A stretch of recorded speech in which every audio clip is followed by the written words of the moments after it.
Başlıyorum. Merhaba, hoş geldiniz.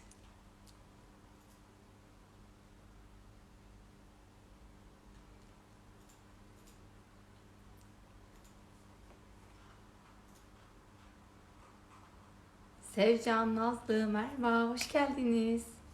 Merhaba, buyurun. Çok güzel bir yayın. Çok dışımla. Hoş geldiniz. Pelincim, merhaba. Merhaba canım. Ne haber? İyiyim. Senden ne haber? Ne olsun, iyiyim. Sanki hiç Açı ayarlıyoruz şu görüşmüyormuşuz an. gibi sana Harika. merhaba diyorum ama bu ara en çok seni görüyorum galiba. Ben de seni öyle. Çünkü biz Elvan'la online ders yapıyoruz arkadaşlar. Evet, Buradan çok başladım keyifli. konuya. Çünkü gerçek bir karantina yaptım 2,5 ay boyunca. Ve en çok gördüğüm kişi ailemden sonra Elvan'dı. Online derste inanılmaz başarılı olduğumuzu düşünüyorum. Sen ne diyorsun? Kesinlikle bu karantina sürecinin sana inanılmaz derecede yaradığını düşünüyorum. Yani normalde yapamadığımız diyeceğim ama online'da inanılmaz başarılı sonuçlar alıyoruz. Gelişimin efsane. Bu Çok durumdan dolayı teşekkür ben ederim. çok mutluyum. Zaten her derste sana söylüyorum biliyorsun. Sağ ol, sağ ol. Çok çok teşekkür ederim. Benim ilk sorum şu, yani sen, özgeçmişi, bunlar çok uzun ve konuşacağız. Hala öğreniyorum seninle ilgili bir sürü yeni şey ama ilk sormak istediğim soru şu. Benim kadar spor salonundan kaçan, yani her sene üye olup yıllarca sonra devam edemeyen, verdiği bütün kıyafet paraları da boşa giden, ders paraları boşa giden bir insana sen 3 yıldır düzenli spor yaptırıyorsun. Bunu nasıl başarıyorsun? Ne mutlu bana gerçekten. Bu tamamen kalpten gelen bir şey. Ayrıca öğrencinin de katılımıyla olan bir şey. Bence senin anladığın dilden konuşan birini yakaladığın için, sende bir şeyler ifade ettiği için bu yolda devam ettin diye düşünüyorum. Öncelikle sen bana inandın, güvendin. Sonra kendin adım adım ilerledikçe kendine inandın ve güvendin. Ya öncelikle her şey zihinde bitiyor gerçekten. Sen zihnen bana okey verdiğin için daha sonrasında olaylar bu şekilde gelişti diye düşünüyorum. Ben yani başka insanlar da bunu yaşamıştır diye senin ağzından farkı sormak istiyorum. Ben çok spor salonuna üye oldum, hep dersler aldım ama her çıktığımda çok fazla ağrım oldu günlerce ve 2 ders sonra bıraktım. Ama seninle adım adım yavaş yavaş çok güzel ilerledik. Evet. Nedir buradaki fark? Okey. Şimdi sana özel olandan genele geçecek olursak, ben öncelikle kişi geldiğinde şöyle bir algı vardır. Hani Hamlatan Hoca iyi hocadır falan filan gibi. Hı Ben o hı. gözle düşünmüyorum, o şekilde bakmıyorum. Her kişiye özel ve ayrı çalışıyorum. Çünkü her beden kendisine özgü. Kişi bana geldiğinde öncelikle onun bütün geçmişini soruyorum. Yani yaş, kilo, herhangi bir metabolik hastalık, işte diyabet, şeker, kolesterol, kalp gibi ya da geçirdiğiniz bir ameliyat var mı? Hani sizin spor yapmanıza teşkil eden bir şey var mı? Kan değerlerini istiyorum. Onun dışında kişiye bir postür analizi yapıyorum. Kişiye bakıyorum ve onun normal günlük hayatta nasıl duruyorsa öncelikle o şekilde ayakta durmasını istiyorum. Zaten iyi bakmayı bilen bir göz baktığı zaman o kişinin eklemlerinde, dizlerinde, omuzlarında ya da herhangi bir yerinde küçük travmalar ya da bir takım sıkıntılar olduğunu, hangi kasının uzun, hangi kasının kısa olduğunu da görebiliyor oluyor bir noktadan sonra insan. Bunları gözlemledikten sonra, bu fiziksel şartları gözlemledikten sonra kişiye anlatmaya başlıyorum. Ve kafamda bir sistematik oluşuyor. Öncelikle amacım ne? O kişiyi kassal dengeye getirmek. Yani mesela sen de mesleğinden dolayı tek tarafa eğilerek kafayı sabit tutmandan dolayı boynunda çok büyük problemler var. Eve Hı gidip hı. bunlara çalışıyorum. Bakıyorum. Boyun omurları, ne yapabiliriz, ne edebiliriz? Senin için kafa yoruyorum. Ki bu herkes için de öyle. Daha sonra sende bunu uyguluyorum. Geliyorum bir iki hareketle bakıyorum.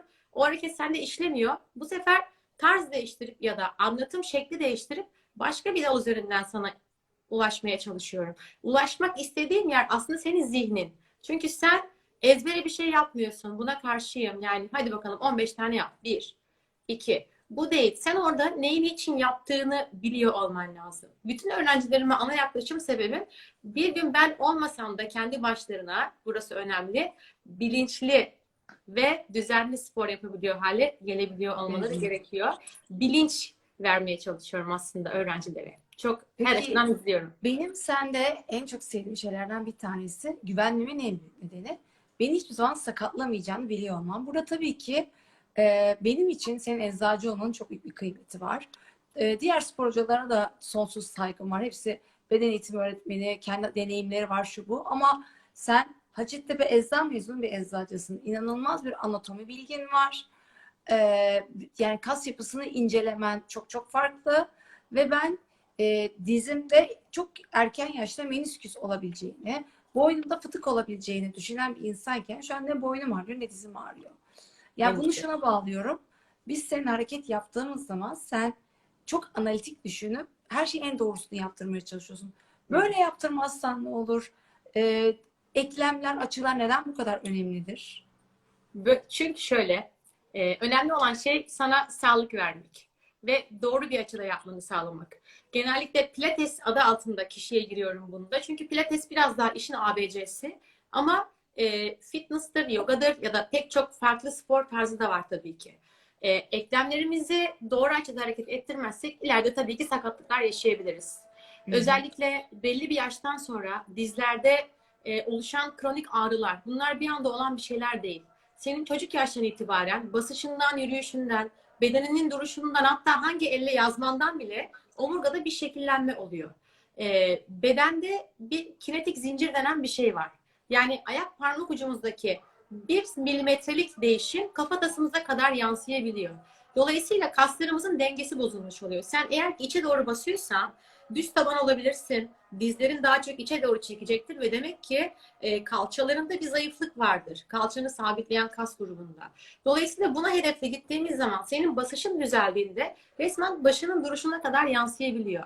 Ya da kolumuzu kaldırdığımız zaman omuzumuz öndeyse, omuzun öndeyse hayatta boyun ağrını geçiremezsin. Öncelikle omuzu biraz geriye alman ve dik durman lazım. Yani bu yüzden eklemdeki sakatlanmaları engellemek, daha kaliteli bir yaşam sürebilmek, kendi bedenimizin içinde kendimizi daha özgür, zinde hissedebilmek için önemli diye düşünüyorum. Ve analitik olması da şu açıdan, çünkü biz zaten bir makineyiz aslında. Vücudumuza baktığınız zaman hepimizde aynı kaslar, aynı kemikler var.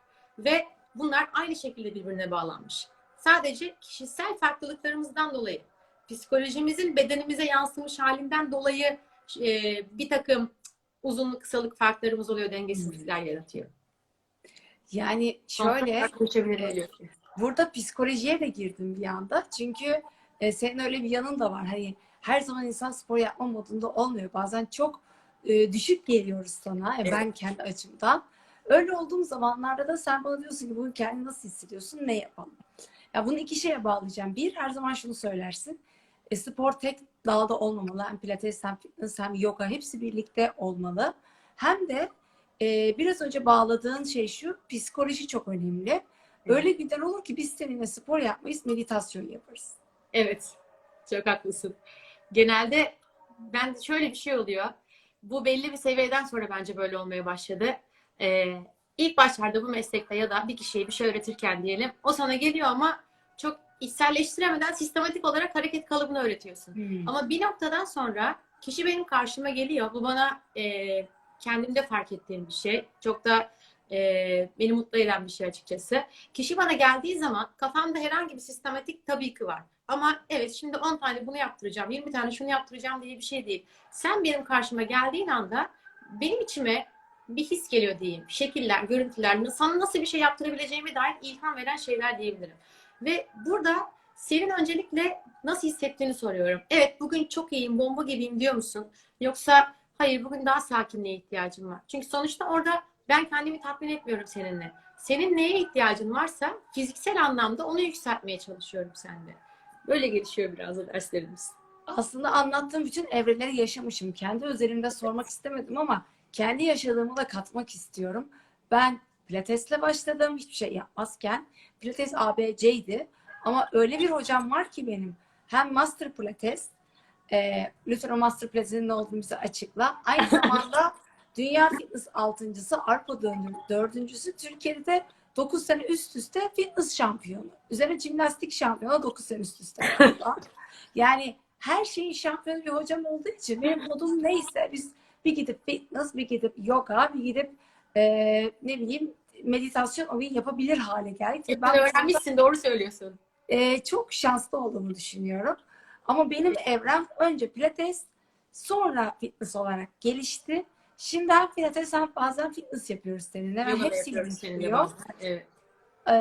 Ama yani senin anlattığın çizgide ilerlemenin ne kadar doğru olduğunu yaşadığım için çok şanslı olduğumu düşünüyorum. Ne mutlu bana Ve gerçekten ki sen inanılmaz fazla gelişti. İlk geldiğin zaman başını kaldırıp karnına bak dediğimde bile o başını tam kaldıramayan Ece gitti.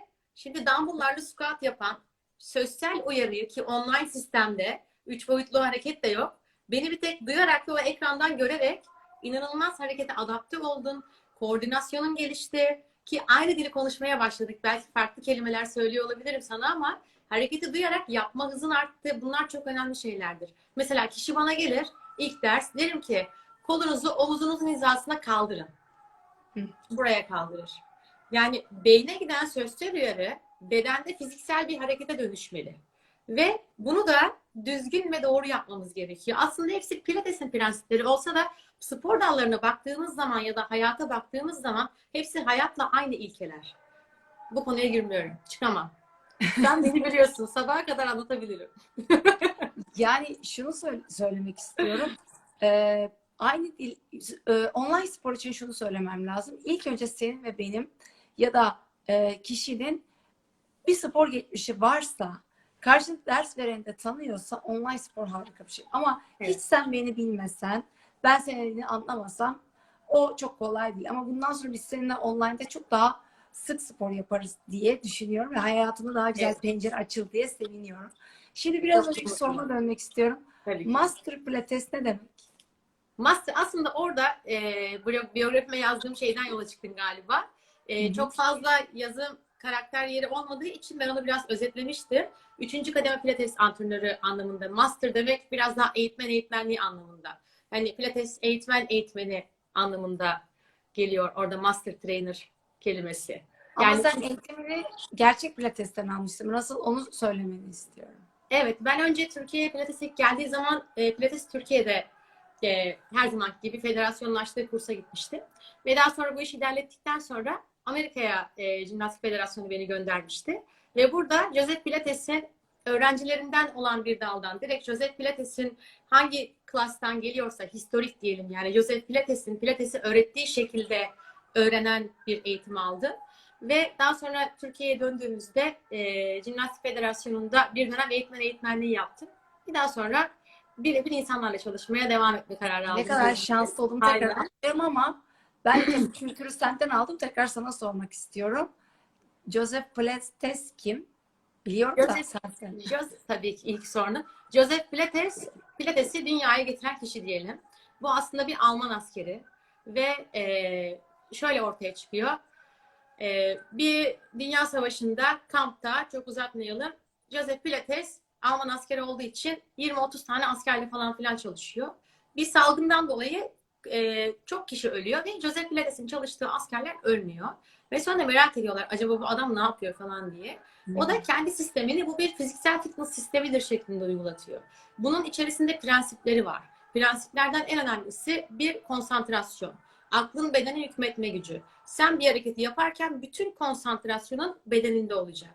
2. Kontrol. Sen bir hareketi yaparken durduğun anda bütün bedenini kontrol edebiliyor olacaksın. Bu aynı zamanda %100 odaklanmayı bence tarif ediyor ve bir şeyle bir olmayı anlatıyor aslında. Sen beden üzerinden deneyimliyorsun bir şeyle bir olmayı.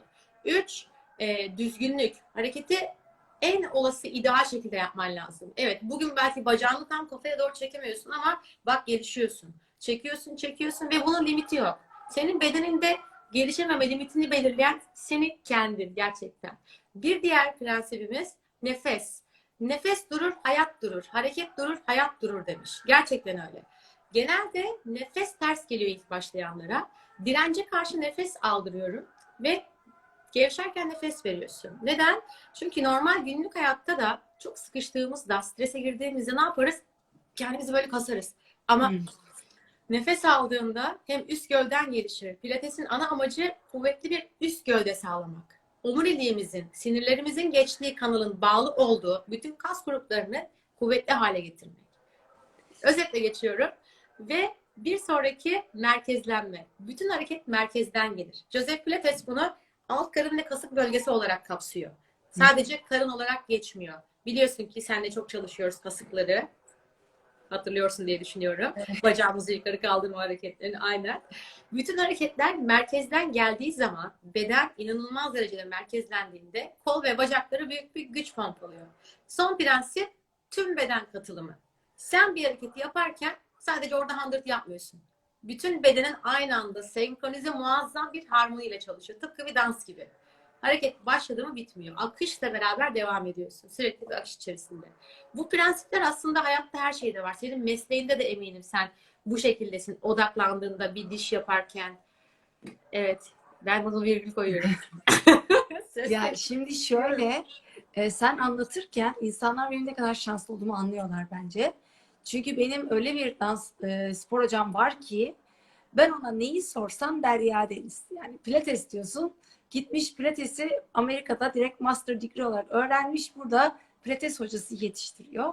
Sonra sorduğu zaman da bu güzel akıcı Türkçesiyle ve müthiş alttaki bilgi daracıyla sana anlatıyor. Şimdi senin en çok sevdiğim yanın bu. Bacağım burası birazcık çekiyor dediğimde sen bana diğer kas böyle böyle yapıyordu, böyle böyle yapıyordu. O kadar mantıklı, bilgili anlatıyorsun ki sen o zaman ben aklıma oturduğu zaman seninle çok daha iyi işbirliği yapıyorum. Yani Çünkü biliyorum ki sen o hareketi zihnen anladığında bedenin yapıyor, çözüyorsun. evet.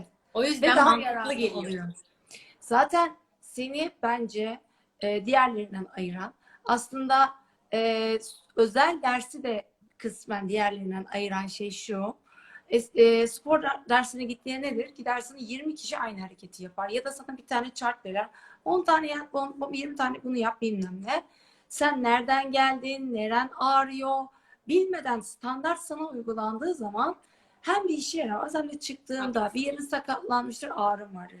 Kişiye özel olduğunda bir de karşı senin kadar dersine konsantre, her açını ayrı ayrı kontrol eden birisi olduğunda hem çok kısa sürede yol alıyorsun hem de gerçekten benim için çok kıymetli sakatlanmamış olmam. Çünkü Çok sakatlansam teşekkür işimden olacağım. Ama yani ben 3 yıldır seninle hiç böyle bir sorun yaşamadığım için sana tekrar tekrar teşekkür ediyorum. Ne mutlu Ne bana yapıyorsam gerçekten. sayende. Ben Ve teşekkür ederim. geçen defaki konu Melis de çok kıymetliydi. Ona da aynı soruyu sordum. Sana da aynı şeyi soracağım.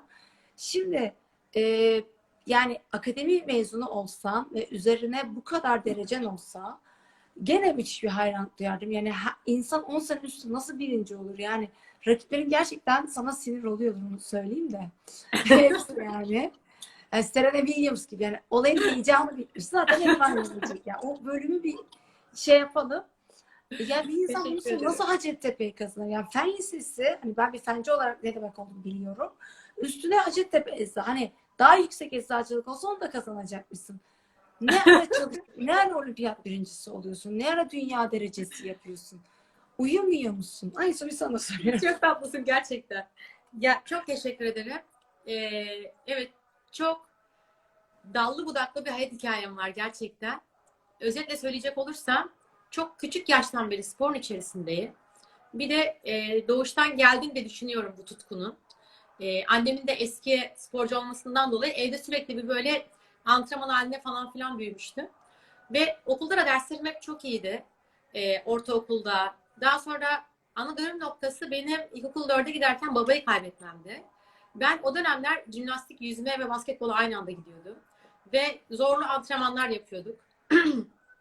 Jimnastikteki bir kondisyon esnasında gerçekten süreye karşı 30 tane şınav çekip depar atıp koşup bir yandan çekip kalkıp sıçrayıp bir şey çocuk için çok zor bir şey, anlayamıyor ve o öleceğim galiba, Allah'ım çok fena dediğin anda bir bakıyorsun bitmiş aslında kondisyon. Oh geçti, ölmemişim ya falan diyorsun. Ben babayı kaybettiğimde fiziksel anlamda değil, duygusal ve zihinsel anlamda aynı şeyi yaşadım. Yani öleceğim sandım. Sanki 30 şınav bitmiyor. O gün geçmiyor. Bir şey o. Sonra bu duygu geçip babam öldü, ben ölmemişim, yaşıyorum. Buna baş edebiliyorum. Evet, hala hayattayım. Daha da iyi gidiyorsun. Bir şekilde o senin yanında. Yani ben bunu atlatmışım ya, daha ne yapamam diye bir güç geliyor içine. Sen o yarışmada 1,5 dakika boyunca koreografi yapmışsın. Bununla ilgili bir yazı yazmıştım. Sen okusan çok isterim. O son saniyeler, 10 saniye hakeme karşı gülümsüyorsun, bir şey yapıyorsun. Canın çıkmış, bitmişsin, ter akıyor buralarından. Bırakamazsın. Bırakamazsın. Son bir saniye o pozu vermek zorundasın. O son bir saniye bitiyor. Kimse seni sahnede görmüyor. Arka tarafa gidip kendini yere atıyorsun. Kalbin 60-190. Ve neden? İnanılmaz bir duygu, inanılmaz bir tatmin. Orada deli gibi alkış almak değil. Sen bunu yaptın. Sen bir hedefin vardı. Sen bunu temiz yaptın. Ama mesela ilk yarışmamda ben sonuncu olmuştum. Ama bıraktım mı? Hayır, berbat bir duyguydu. Seriyi unuttum sahnede. Ama ondan sonraki yarışmalarımda şampiyon oldum. Muazzam bir duyguydu. İyi ki sonuncu olmuşum. Yoksa şampiyonluk bu kadar kıymetli gelmezdi. Baba da aynı şekilde. Sonra bu, şimdi bağlayacağım sana konuyu. Yo, hiç bağlı. Babayla beraber gelen duygusal ve zihinsel göçüşün toparlanmasıyla fiziksel bedendeki toparlanmanın aynı şey olduğunu hissettim. İki ayrı daldan gitse de. Okul hayatı ve spor hayatı aynı anda gitmeye devam etti. Ve küçükken bilinçsiz halde şunu söylediğimi hatırlıyorum. Antrenmandayken bedenim çok yoruluyor ama zihnim dinleniyor. Dersteyken zihnim yoruluyor ama bedenim dinleniyor. Bunlar beni dengeliyor falan diyordum.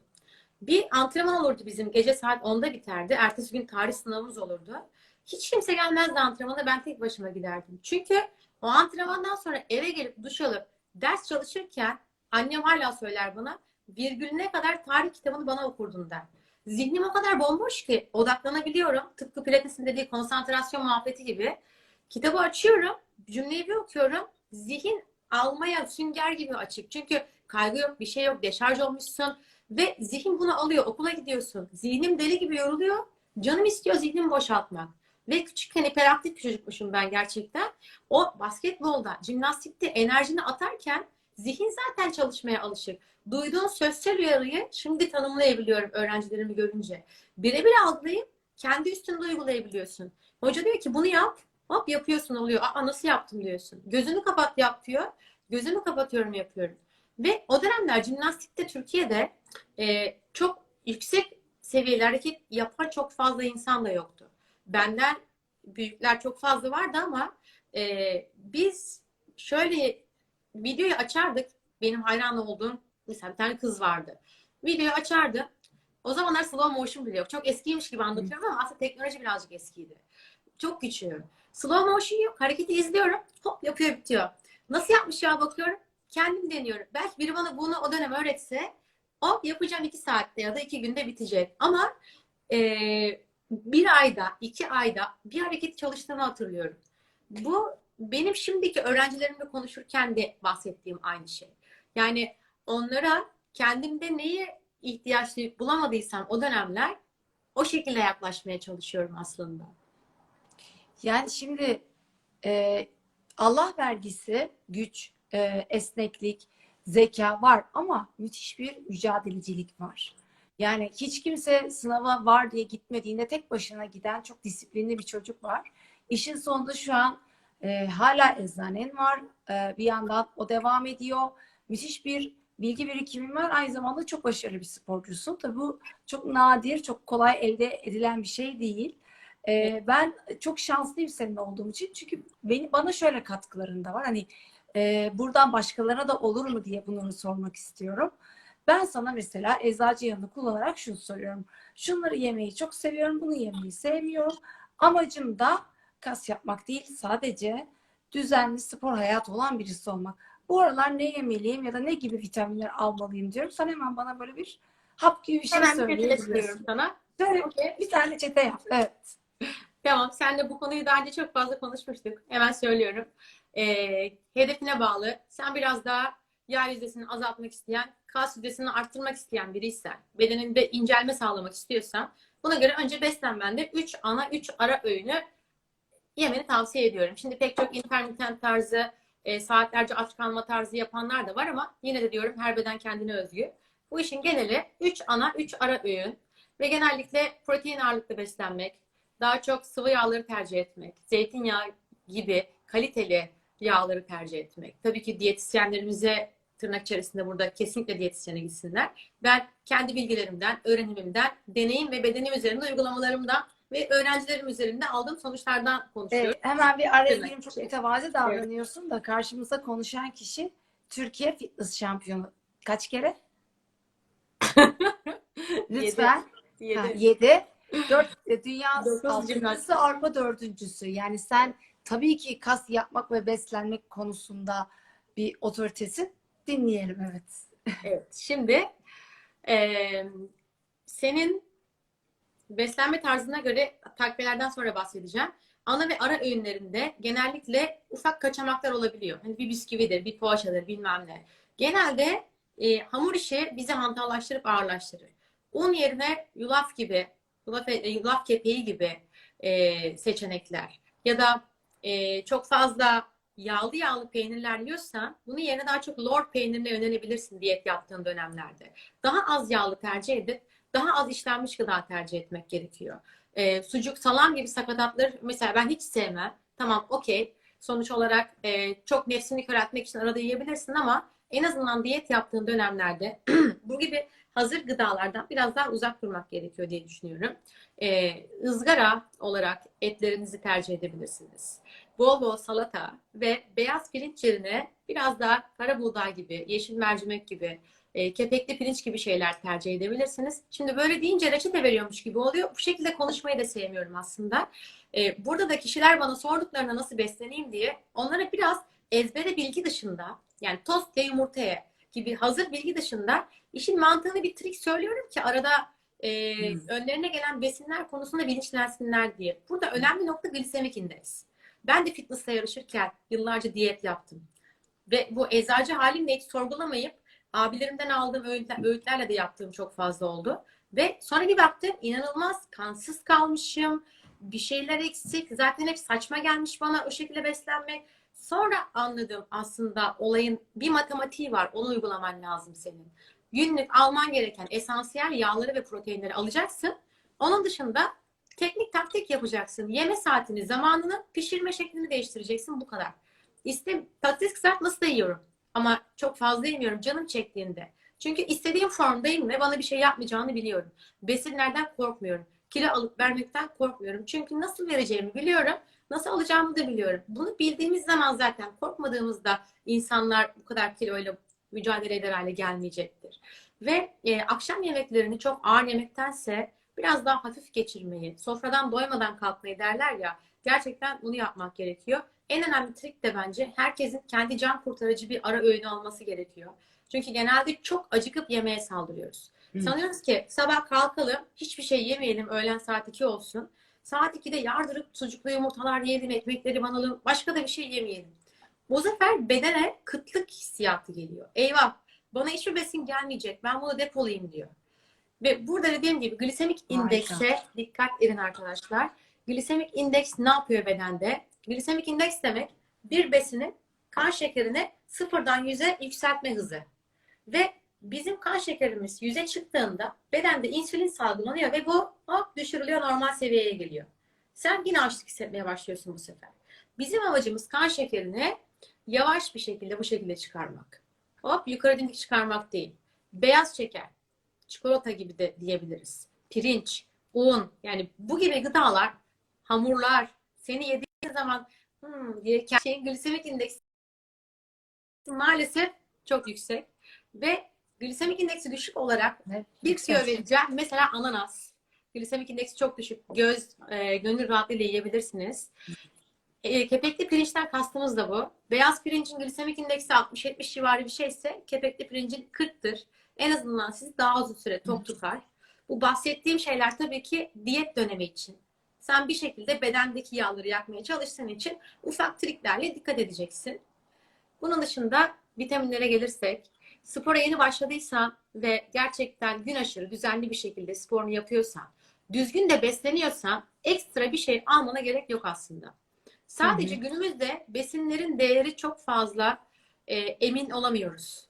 Gerçekten kaliteli mi, gerekli bir besinleri alabiliyor muyuz diye. Benim tavsiyem suyla beraber atıldığı için B vitaminlerinden belki bir B12 vitamini ekleyebilirsiniz.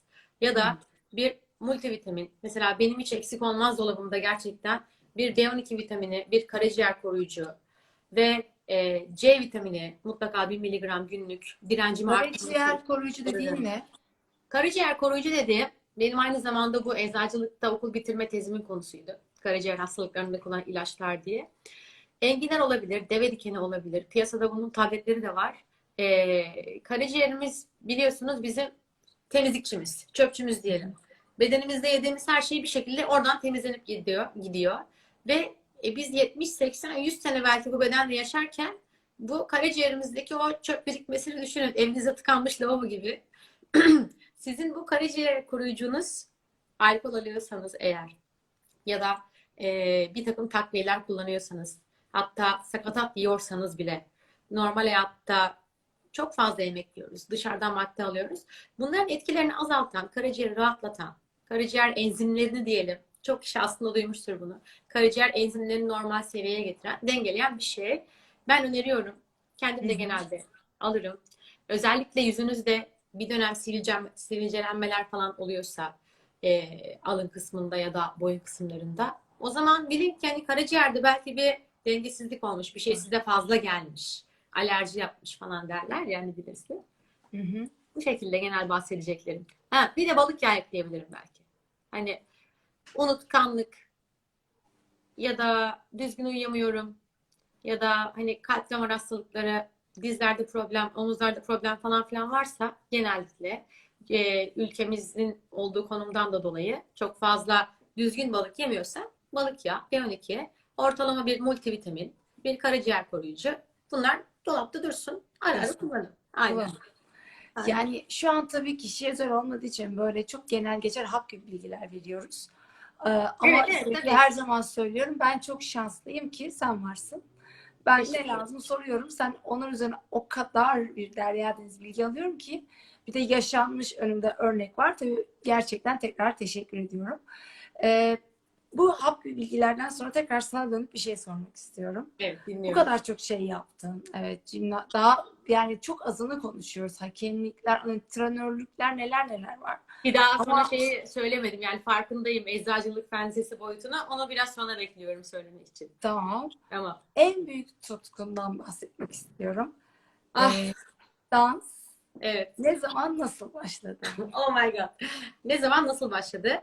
Ee, Asıl dansa üniversitede başladım ben. Hı Ama hı. altyapıda çok fazla jimnastik, fitness gibi bir dal olunca teknik anlamda adapte olmak biraz zaman alsa da çok da zor olmadı bir takım şeylere adapte olmak. Latin dansından bahsediyorum bu arada. Hı hı. Latin dansına başlamadan önceden beri jimnastikle yarışırken de biz hep kendi yaşadığım şehirde şovlar yapardık. Lirik danslar yapardık. Ya, müziği duyduğun zaman onda hissettiğin duyguya yönelik. Zaten bende hep bir duygusallık vardı bu konuyla ilgili. Yani müziği duyduğumda beden bir şey yapmak istiyor. Ama henüz yetemiyorsun çünkü o kassal güce sahip değilsin belki de. Latin dansına üniversitede arkadaşlarım hep derdi ki bana Elvan Latin diye bir şey var tam senlik. Latin diye bir şey. Ben derdim ki öf, o neymiş öyle ya işte Latin abartı abartı kostümler bilmem ne bir sürü makyaj. Hiç böyle bakmazdım. Sonra bir gün tamam ya dedim hadi geleyim ben de gideyim seçmeleri giriyoruz. Salsa ya da International Latin diyorlar. İşte hangisine gireceksen Hacettepe'de. Girdik. O zaman hiçbir farkı vardır nedir yoktur bilmiyorum ben. Salsa istiyorum deli gibi. Ve dediler ki bana seni International Latin'e seçmişler. Hiçbir fikrim yok. O zaman tam da top dönemimdeyim. Yani fitness'ta dünya altıncısı olmuşum. Jimnastikte tam Almanya'da yurt dışında bir yarışmaya gitmişiz. Böyle dünya kupasında birinci olmuşum orada. Ve Türkiye'deyiz. Hadi gittik dans kursuna. Bir şekilde okul da bitecek. Sonra tamam.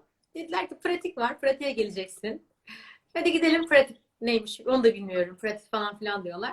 Dans ayakkabımı aldım. Çok da değişik geliyor. Giydim. Gittim pratik dersinde. Hoca anlatıyor. Stationary Samba Walk diye bir hareket. Diyor ki işte One'da buraya basacaksın. End'de bunu yapacaksın. A'da kalçaya dön. Müzik çalıyor arkadan çok güzel. Samba müziği. Ben şöyleyim. Ah, işte buldum ben bunu istiyorum ya diye böyle yani Steve Jobs'un bir röportajı vardır der ki hayatta tutkulu olduğunuz şeyi arayın mutlaka bulacaksınız vazgeçmeyin deneyin bir sürü şey yapmışım eczacılık okudum ondan sonra fitness'te yarıştım jimnastikte yarıştım ama o anda hala böyle gözümde büyür neydi olay bilmiyorum ruhen bir şey oldu bana ve böyle dansa aşık oldum hatta antrenörüne gittim dedim ki hocam ben her şeyi bırakıyorum sadece dans etmek istiyorum Hmm. ama o zaman jimnastikçi katı beden Diyorlar ki bana gövdenin işte bir tarafını buraya götürmen lazım. Yok. Dimdik böyle kazık gibiyim. Hiç alakam yok yani. O kadar hareketi yapan sanki ben değilim. Neyse bir şekilde bu dansın içine girdim. İyi ki de girmişim. Osho'nun dediği dansçıyı bırak dans ol diyor ya. Sahnede böyle seni alkışlasınlar. İşte ben bu kadar iyi dansçıyım gibi bir his değil bu. Sen müziği duymasan da ya da müziği duysan da bedeninle kendini ifade ediyorsun. Beden dili, konuşmak yok. Ve beden zaten biliyor. Sen sadece hatırlaman gerekiyor diye bir söz var. Ona çok ait. Ya, bu yüzden sanırım dansın içerisinde hem tiyatro var, hem hayat var, hem fitness var, hem jimnastik var, hem eşli danslarda özellikle kadın erkek ilişkisi var. Her şey var. Dansın içinde hayat var. Dans eden adam mutsuz olmaz. Bir kuralı yok. Bir kuralı var ama sen onu kendince yorumlayabiliyorsun. Falan filan. Ah, dans edesim geldi. Hadi Ay, gel. ya öyle güzel anlatıyorsun ki evet yani yarın dans kursuna gitmek Yaşadığım istiyorum. Ama Alacaksın. tabii yani ben tabii 3 yıldır çok sıkı seninle beraberim. Şunu görüyorum işte sen boks deniyorsun. Sonra boks hocası çıkıyor odadan. Yıllardır dans ediyor beni yani boks yapıyor beni kandırıyor diyor. Hadi ilk defa yapmışsın. Veya işte Çeşme'de sörf denedin. Yani Evet. ben orada zaten düşüp bayılıyordum. Hani sörf öğrenmek için karşıya gidip gelebilmek 3 ay belki 2 sene falan sürer. Sana verdiler sörf tahtasını. Sen karşıya gittin Evet. geldi. Yani inan sen gittiğinde hiç kimse senin hayatta ilk defa sörf yaptığına inanmadı. Ya Öyle canım. bir alttan alt yapışımı var ki Dansın Can da şaşırmıştır ilk defa yapıyor olduğuna. Evet, evet. Dans hocam o dönemler çok heyecanlanmıştı. Aa, ben de böyle hiç dans etmemiş ama işte yeteneklerini arıyordum. Hemen gel falan filan demişti. O zaman hocayla böyle bayağı birebir biz çalışma şansımız olmuştu. Sonradan tabii ki biraz daha işler değişti. Hani yarışma falan boyutu girince, antrenman boyutu girince anladım ki dans o kadar yani yaptığım danstan bahsediyorum. International Latin en azından o dönemler kendi yaptığım bütün spor dallarına göre çok çok daha karmaşık, zor, güzel, böyle bambaşka bir şeydi. Bilmiyorum şu an için bu konuya ben girersem yayın biter. Sen beni yönlendirdikçe cevap vereceğim ben. Kendime bu sözü verdim çünkü. Çünkü Tamam mı? dans konuşulduğu zaman yani Evet. ama sen her konuda derya denizsin O gerçekten. yüzden yani ben susmam, sen beni sustur. Yalnız şu an canlı yayında her şey olabilir. Bir şey söyleyeceğim. Söyle. Selim kulaklık takıyor. Şu an yayındayım ve senden şarj aleti istiyorum. Buradan telefonu şarja takmamız lazım. Canlı yayın arkadaşlar her şey olabiliyor. Buradan böyle tık tık alttan Olsun. şarj aleti takacağız. Bana sıcak bak. Şu an camı açmak istiyorum. Gelsene hemen 2 saniye olur mu? Tamam. Geldi. Başarmayı alışkanlık Evet, haline bu kadar. getirmiş. Dişleriniz çok güzel. Harika yorumlar. Tolgacığım, Kemal Bey herkese merhaba. Cildiniz pırıl pırıl. Sırrınız nedir? Söyledi bak karaciğer. Aa, teşekkürler Arkadaşım Bahar'cığım. mükemmel yemekler. Nuri'cim merhaba. Bu arada ben de yorumları okudum ne güzel. Ben de İlker, saniye Nihat yapayım. Bey. Harika bir sürü sevdiğim insan burada. Herkese tekrar merhaba demek istiyorum. Aa, İbrahim Makineci Bey de şeyler demiş. Teşekkür ediyorum bu arada hala izliyorsa. Evet, okey. Okey. Ben sana kanalize olmaktan aşağı bile bakmamışım şu an. Sadece sana Tabii bakıyorum. canım. Ama yani kitaptan okur gibi o kadar düzgün cümleleri anlatıyorsun ki ben de çok bir keyifle dinliyorum. Böyle aralık bulunca ben de bir bakayım dedim. Teşekkür ederim. Şöyle bir şey söylemek istiyorum. Hani gerçekten sen benim ışığım oldun. Ama şöyle bir süreç yaşadım. Hani başkaları da bunu yaşar mı diye ben hep çok mutlu olduğum için başkalarına anlatmayı çok seviyorum. Ben Pilates'te başladım. Pilates evet benim bütün omur eklem ağrılarımı geçirdi. Ama ben Pilates'te ay çok sıkılaştım, inceldim gibi bir şey yaşamadım. Yani belki çok sıkı yapmadığım için Pilates bana yol öğretti. Senden komut almayı, bedenimi tanımayı, nefesimi kullanmayı öğretti. Ama ben ne zaman ki seninle fitness'a başladım, o zaman bedenim değişti ve gerçekten Evet. yani 38 yaşında benim yaptığım bir sporla hiçbir zaman bedenimin değişeceğine inanmazdım. Hiç de o niyetle de yapmadım fitness'ı. Ama başladığın zaman devamı geliyor. Başladığı zaman otomatikman yükseliyor. Tabii yükselmesini sen sağlıyorsun. Sen her defasında beni çok rahatsız etmeden dozu arttırıyorsun. Ve hayatımda ilk defa bedenimdeki bu değişikliği gördüm. İnanılmaz hoşuma gitti. Tamam, onu söyleyeceğim birazdan. Harika bir motivasyon oldu. Teşekkür ederim. Şimdi hep şöyle diyorum aslında. çok ağır bir cisim var. Yatağı itmeye çalışıyorsun. Büyük bir kuvvet uyguluyorsun. İtemiyorsun. Yatak hareket etmeye başladıktan sonra kolaylıkla itmeye devam edebiliyorsun ya. Sürtünme kuvveti. Sendeki olan ya da herkeste olan aslında bu. En başta denersin olmaz, yaparsın olmaz, of olmuyor hiç edersin. Pilatesini anlamıyorum bilmem ne. Sen de şu an o yatak hareket etmeye başladı. Sürtünme kuvveti bitti. Bundan sonrası daha da basit, daha da eğlenceli. Çünkü öncelikle zihnen kabul veremiyordun. Ya hareket nasıl yani? Kolumu buradan daire mi yapayım? O ne ya? Falan modundayken şimdi squat yaparken bu kolu buradan nasıl yapacağım? Ma döndük birazcık daha şu an seninle. Ve bu gelişiminden dolayı ben çok şaşkınım birincisi. Bunu sen kendin yaptın. Şaşkınım derken evde Tabii her gün şaşkın. arkadaşlar evde her gün aksatmadan beni görsün ya da görmesin. Kendisi minimum 1 saat spor yapıyor. Ve bilinçli bir şekilde ya kardiyo ya o gün pilates ya o gün fitness şeklinde kendisini sistematik bir şekilde organize etmiş. Bunu sen yapıyorsun. Ben ne mutlu ki sana bir şekilde ön ayak olmuşum. Bir hocam anlatmıştı ki bana bu personal trainer nedir diye. Şöyle demişti. Birine gidersin dersin ki işte atıyorum Abbas Ağa Camii nerede? O sana der ki buradan düz git sağa dön sola dön 10 metre sonra karşında. Sen kendi kendine gitmeye çalışırsın. Biri de sana der ki hadi gel beraber gidelim. Personal Heh, trainer böyle bir şeydir demişti. evet. Benim çok hoşuma gitmişti. Biz hadi gel beraber gidelim yapıyoruz seninle. O yüzden çok da güzel yerlere geldik. Şimdi buradan senin gençlere örnek olman ve kendi çocuğumla olan bir bağlantı kuracağım. Bir kere ara sıra Defne'yle çalışıyorsunuz ama seni her dinlediğimde Defne de çok aşırı hareketli bir çocuk ve hareket edemediğinde özellikle karantina döneminde gördük çok daha huysuz. Hareket ettiği zaman çok daha güzel oturup onunla bir şeyler öğrenip çalışabiliyoruz. Yani senin kadar olabilir mi sanmıyorum. Çünkü sen anne baba da zaten çok iyi bir sporcu aileden gelmişsin.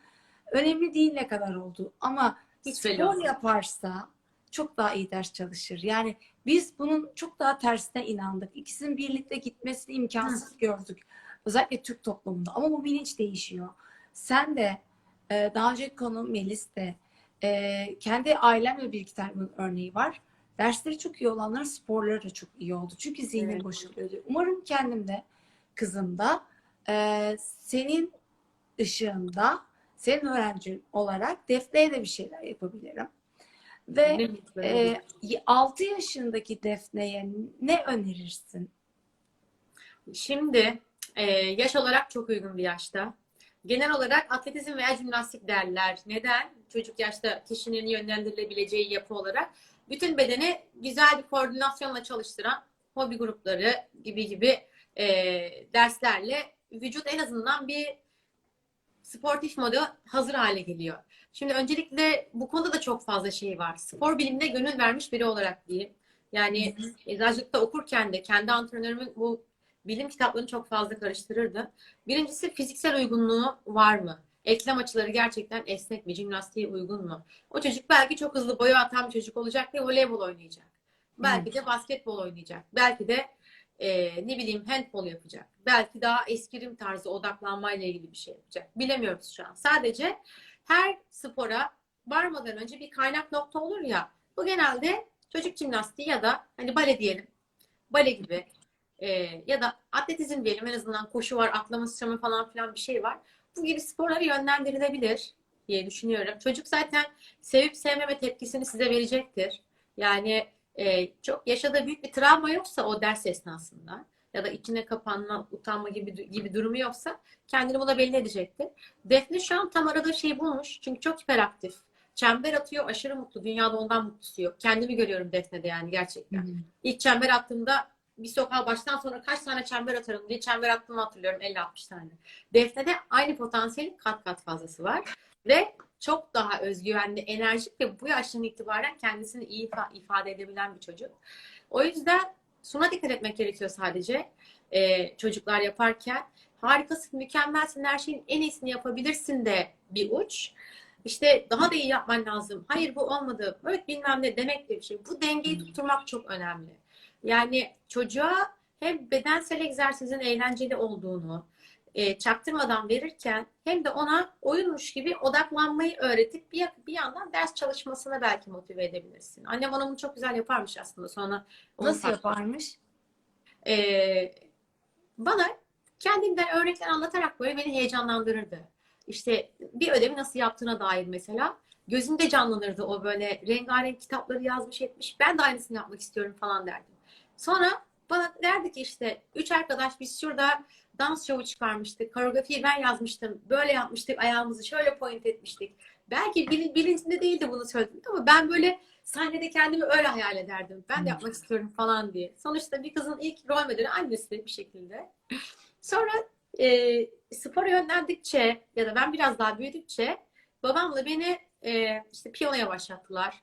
Ondan sonra tiyatro izlemeye falan filan götürdüler. Ben özendim. Hiçbir şekilde engel olmayıp tiyatro oynamak istiyorum deyince okey tamam git dene. Bu şekilde deneye deneye zaten eğleniyormuş onlar onu fark ediyorsun. Sen de kızına ne heyecanı varsa bence zaten bunu çok çok kat kat fazla yapan bir annesin. İşte belki baleyi denedin, şu an jimnastiğe götürdün. Jimnastiği sevmiş. Gitsin bakalım devam etsin. Bunun dışında daha fazla resim ya da sanat gibi şeylerden de ufak ufak denenebilir diye düşünüyorum. Çünkü zihinsel gelişim her açıdan dengeli Olması lazım. olduğunda her şey yolunda gidiyor. Ve derslerine de odaklanacaktır. Çünkü şu an yaşı çok küçük. Ve hiperaktiflik döneminde o daha çok küçük bir zaman aralığına sığdırabiliyor. Çok küçük ama yani 4 ay sonra onun birinci sınıf olması ve 40 dakika Evet. ders dinlemesi istenecek. Şimdi annenin örneği çok güzel. Anneni de kişisel olarak tanıdığım için çok da o da saygı duyduğum için buradan selam söyleyelim. Canım benim. Burada anneyi bak gene anıyoruz. Anne ne yapıyor? Sana derse odaklanman için de kendinden örnekler veriyor. Ne kızıyor ne çok övüyor. Gayet güzel kendi içinde içselleştirip sana bir ışık oluyor. Sana Evet. odaklanmayı öğretiyor. Aynısını kendisinin spor geçmişi olmasının çok büyük avantajı. Yine sana diyor ki bak böyle böyle yapalım. Bunların dışında yani bunu şu an ben yeni öğrendim ama Hı hı. asıl senin CV'ni okuyan birisinin gerçekten ailene şu açıdan saygı duyması lazım. Bir çocuğu bu kadar çok şey yapabilmesi için annenin ya da babanın ya da anne babanın gerçekten kendi özel hayatından çok emek vermesi lazım. Yani yüzmeye taşıyor, oradan jimnastiğe taşıyor. Maddi manevi hem harcıyor hem de bir yerde arkadaşlarıyla oturmak yerine gidip seni o salonlarda bekliyor. Gerçekten böyle başarılı çocukların arkasındaki ailelere de tekrar tekrar teşekkür etmek lazım. Çok teşekkür ederim. Şöyle bir nokta geldi sen anlatırken aklıma. Bunları yaparken hani şöyle bir yanlış anlaşılma olmasın diye söylüyorum. Hiçbir şekilde ailem beni zorlamadı. Yani hadi kızım yüzme varmış git, jimnastik varmış git, basketbol varmış git. Hiç böyle bir şey olmadı. Annem bana bir kere bile hadi kızım otur ders çalış bile demedi. Aksine dedi ki Elvan hadi artık gel yeter çalışma. Ve ben dedim yüzmeye gitmek istiyorum, jimnastiğe gitmek istiyorum. Okey tamam. Tamam hani çünkü günümüzde şöyle de olabiliyor. Çocuklar her açıdan mükemmel olmak zorunda. Hadi şimdi piyanoya gidecek. Saat 5'te matematik dersi var. Matematik alacak. Yok bunu da çok iyi yapması lazım. Bunu da. Hani burada çocuğun kendi benliği kalmıyor. Çocuk kendi benliğini keşfedebilmesi gerekiyor. Sen çocuğa çaktırmadan seçenekleri göster.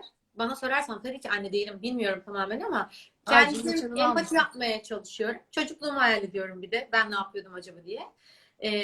Çocuk zaten seçeneklerden merakını ve yönünü sana belli ediyor.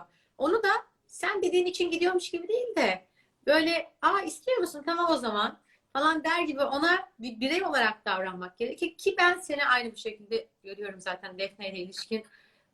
Çok güzel, çok özendirici, çok özverili. Umarım öyle güzel devam eder. Ne çok sıkarız ne de çok vazgeçiriz. Ama gene çok iyi bir anneden söyleyeyim. Neden çok iyi diyorum? Çünkü gerçekten çok iyi bir yöneticiydi. Tek anneydi. Eşinden ayrılmıştı. 2 tane oğlunu tenis şampiyonu yaptı. Bu anneyle konuşmuştum ben ya nasıl oluyor böyle bir şey diye. Demişti ki evet önüne bütün seçenekleri sundum. Ama tenise karar verdikleri yaklaşık 9-10 yaşında çok vazgeçmeyi denediler.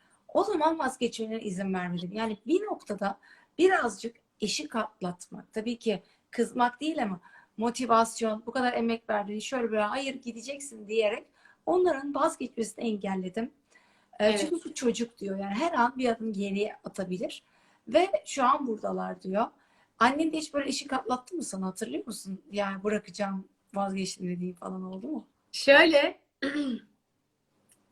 Annem hep beni çok desteklerdi. Böyle bireysel spor çok zordur. Sahneye tek başına çıktığında bir şekilde o parmak ucunu, kolunu, başını falan beğenmiyorsun. Ama o bana şey derdi. Yapabilirsin anneciğim. Ben seni her şeye sahip olarak doğurdum. Yapabilirsin falan böyle derdi. Bu bana ne güzel ya falan hissiyatı verirdi, tamam mı? Ama bir nokta geldi mesela. Annem çok korktu. Benim basketbol maçında ayağım kırıldı. Lise 2'ye Hmm. gidiyorum. O zaman ödüm kopmuştu. Annem de yazık o korkuyla hala mı oynayacaksın falan filan böyle bir an yaşadığımızı hatırlıyorum.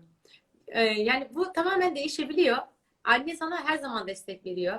Hani kendine güven, artık sen yapabilirsin, tamsın defalarca böyle der. Hala da der. Canım benim bir tane. Anne desteği bambaşka bir şey oluyor gerçekten. Ama mesela bu şimdi gelinen son noktada bir şekilde hobi olarak görülen bir şey. Uzun yıllar boyunca da kişinin kendisine inanması lazım aslında. Bunu bahsetmeye çalışıyorum şu an. Hı hı. İçinizden gelen bir tutku, bir duygu varsa bunun üzerine gidin. Nedenini anlamasanız bile, saçma sapanca bir şey bile olsa, sizi bir şey o noktada hala tutuyorsa demek orada senin özünden gelen bir şey var. Kimse bunu kabul etmek zorunda değil. Kimse ispat etmek zorunda değilsin.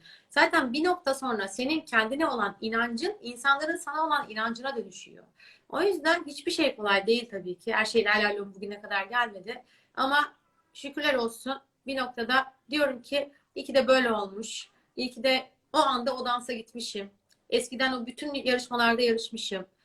Yani iyi ki de, keşke dediğim hiçbir şey, hepsi iyi ki'ye dönüştü. Öyle söylüyorum aslında şu an.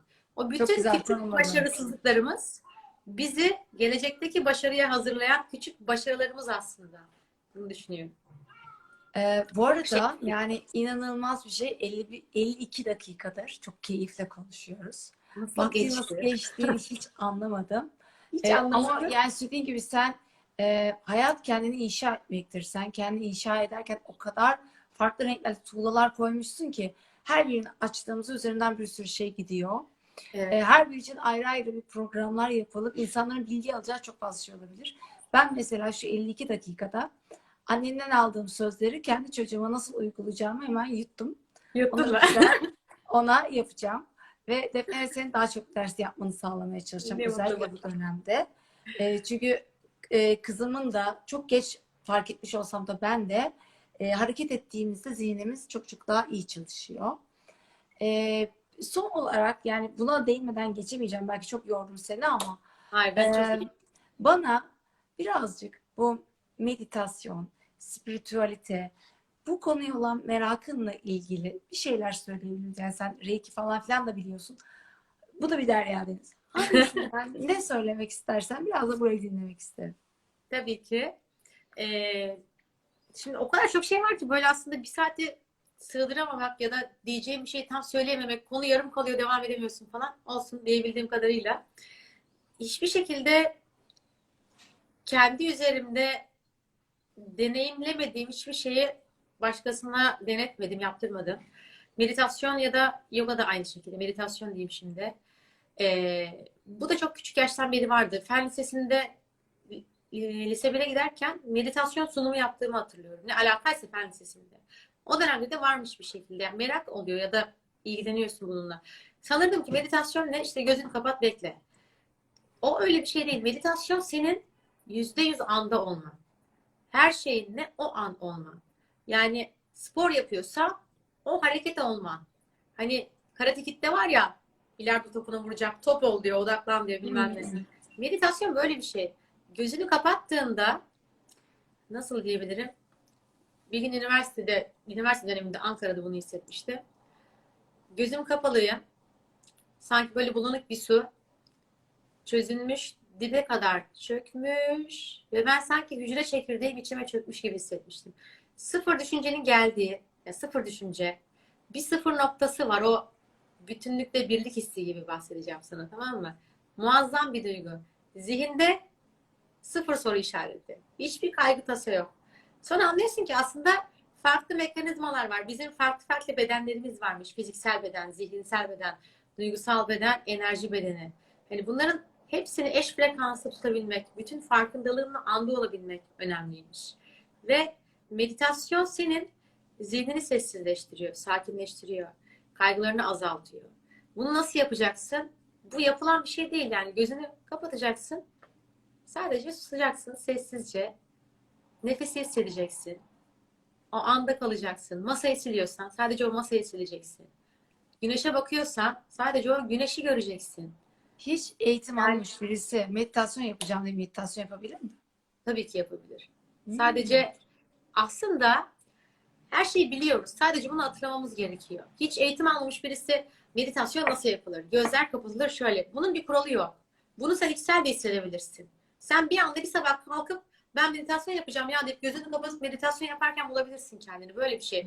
Sen hazır olduğunda zaten o sana geliyor. Yani böyle diyebilirim özetle. Nasıl yapacağını bilmiyorsan yönlendirmeli meditasyonlar falan filan var. Bununla ilgili bunlara başvurabilirsin. Ya da ben Osho'yu tavsiye ediyorum. Çok güzel anlatıyor. Osho'nun meditasyon kitapları var. Bir sürü yaratıcılık, korku, özgüven, kendini bulmak, yakınlık gibi çok fazla kitapları var. Bu konuya meraklıysanız en azından Osho'nun kitaplarını belki karıştırabilirler. Ya da ben kitap önerebilirim isteyenlerle bu konuyu birebir. Osho'nun kitapları genelde konuşma üzerinde geçtiği için kendi konuşmaları üzerine çok basit bir dille uzun uzun anlatıyor. Çok keyifli. İlk aşamalarda. Ki bir noktada baktığımda yok işte Osho'dur, tasavvuftur, Reiki'dir. Hepsi aynı şeyden bahsediyor bu konuda. Hepimiz biriz. Ne demek bu? Ne demek bu? Hepimiz biriz. Hepimiz biriz. Bu konuya hiç girmeyelim. Bu konuyu bence Hepimiz güzel sohbet yaratandan edeceğiz. bir cüz almışız diye de bir şey var ayrıca. Yani hepsinin temelinde de o var. Yani hepimiz onun bir Biriz. parçasıyız da var. En büyük güç sevgi. Hepimiz biriz. Aynen. Hmm. Zaten bu korona süreci de bize bunu öğretti. Bence. Dipnot nokta. Peki yani bu konuya girsek gerçekten bu da çok çok uzayacak ama ben tekrar seninle canlı yayın yaptığıma, seninle konuştuğuma, geçen 3 senenin şöyle bir hatırlamış olduğuma çok mutlu oldum. Bana ve benim gibi birçok insanın hayatına çok dokunuyorsun.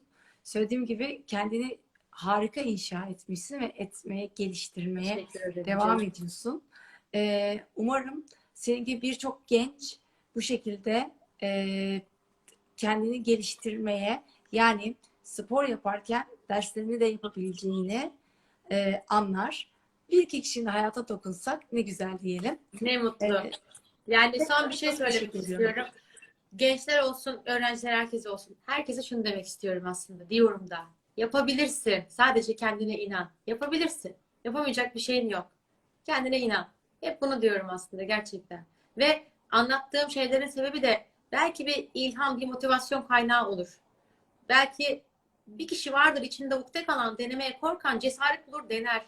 Çünkü dünyanın sana ihtiyacı var. Hepimiz kendimize özgü şeylerle geliyoruz. Kendini gerçekleştirmeyeceksen dünyayı da o şeyden mahrum bırakıyorsun. Olduğun kişi ol, gerçek ol. Gene çok güzel söyledin. Tekrar çok teşekkür ediyorum. Bana bir saat yetmedi. Şimdi kapatıp seni tekrar arayacağım. Tamam canım, bitmek üzere. Kapat Ama da konuşalım canlı hadi. kendini kapatmadan biz artık kapatalım. Seni gerçekten çok seviyorum. Hayatımda olduğun için de çok teşekkür ediyorum. Ben çok teşekkür ederim bu canlı yayına beni konuk aldığın için. Seni çok seviyorum. Kocaman öpüyorum. Güzel akşamlar.